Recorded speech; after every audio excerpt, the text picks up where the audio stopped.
अथ श्रीदारिद्र्यदहनशिवस्तोत्रम्। विश्वेश्वराय नरकार्णवतारणाय कर्णामृताय शशिशेखरधारणाय कर्पूरकान्तिधवलाय जटाधराय दारिद्र्यदुःखदहनाय नमः शिवाय। गौरीप्रियाय रजनीशकलाधराय कालान्तकाय भुजकाधिपकङ्कणाय गङ्गाधराय गजराजविमर्दनाय दारिद्र्यदुःखदहनाय नमः शिवाय।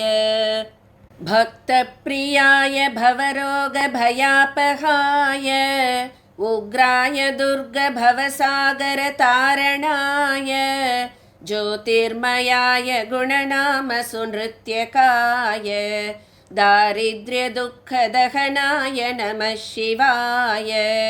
चर्मम्बराय शवभस्मविलेपनाय भालेक्षणाय मणिकुण्डलमण्डिताय मञ्जीरपादयुगलाय जटाधराय दारिद्र्यदुःखदहनाय नमः शिवाय।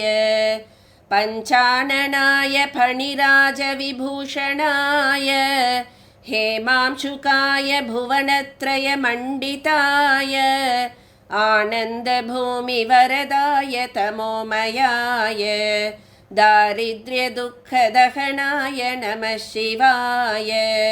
भानुप्रियाय भवसागरतारणाय कालान्तकाय कमलासनपूजिताय नेत्रत्रयाय शुभलक्षणलक्षिताय दारिद्र्यदुःखदहनाय नमः शिवाय।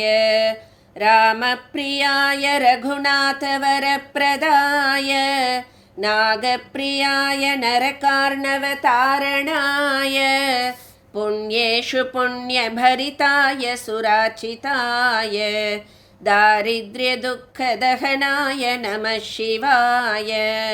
मुक्तेश्वराय फलदाय गणेश्वराय गीतप्रियाय वृषभेश्वरवाहनाय मातङ्गचर्मवसनाय महेश्वराय दारिद्र्यदुःखदहनाय नमः शिवाय। वसिष्ठेन कृतं स्तोत्रं सर्वरोगनिवारणं सर्वसम्पत्करं शीघ्रं पुत्रपौत्रादिवर्धनं त्रिसन्ध्यं यः पठेन्नित्यं स हि स्वर्गमवाप्नुयात्। इति श्रीवसिष्ठविरचित श्रीदारिद्र्यदहनशिवस्तोत्रं सम्पूर्णम्।